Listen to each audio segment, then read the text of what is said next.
The Tripura Football Association has organized a Baikuntha Memorial Women's Football League tournament at Edinagar Manoranjan Devarma Memorial Police Stadium from Thursday. The tournament was commenced by the Chief Whip Kalyani Roy of Legislative Assembly. Tripura Football Association President Pranab Sarkar and former football player Rumita Devarma were also present. Baikuntha Nath Memorial Women Football League tournament has started at Edinagar Manoranjan Devarma Memorial Police Stadium since Thursday. The tournament was conducted with the initiatives taken by Tripura Football Association and it was commenced by Chief Whip Kalyani Roy of Vidhan Sabha. Tripura Football Association President Pranab Sarkar and former football player Rumita Devarma were present. The tournament was started with the total of 8 teams.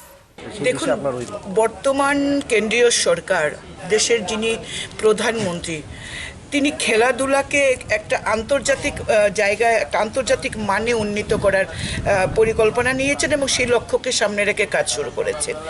যে যোগা আগে ভারতবর্ষের প্রাচীন মুনি ঋষিরা করতেন এবং ভারতবর্ষের মধ্যেই সীমাবদ্ধ ছিল, দেশের প্রধানমন্ত্রী নরেন্দ্র মোদীজির নেতৃত্বে আজকে 21শে জুন আন্তর্জাতিক যোগা দিবস চালু হয়েছে এবং প্রতি বছর সেটা আমরা পালন করি এবং নিজেরাও যোগা প্রতি আকৃষ্ট হই। তো এর মধ্যে খেলো ভারত খেলো, খেলো ত্রিপুরা খেলো বিভিন্ন প্রকল্প কেন্দ্রীয় সরকার এবং রাজ্য সরকার নিয়েছে।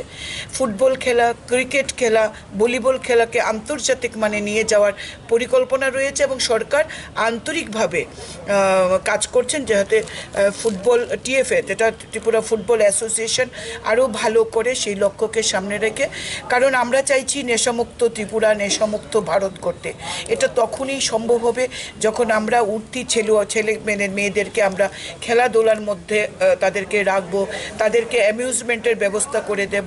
সুতরাং রাজ্য সরকার অত্যন্ত আন্তরিক, ত্রিপুরা ফুটবল অ্যাসোসিয়েশন আরও ভালো করুক, আরও ভালো মানের ফুটবলার তৈরি করুক, কি মহিলা কি ছেলে, ত্রিপুরা ফুটবল অ্যাসোসিয়েশনের উত্তরোত্তর শ্রীবৃদ্ধি কামনা করছি। Thank you.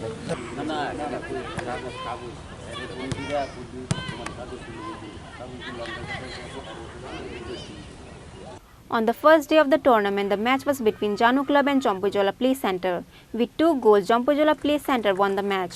Preeti Jamatia took the lead in scoring 2 goals in the match. Bureau Report, Chini Khorang.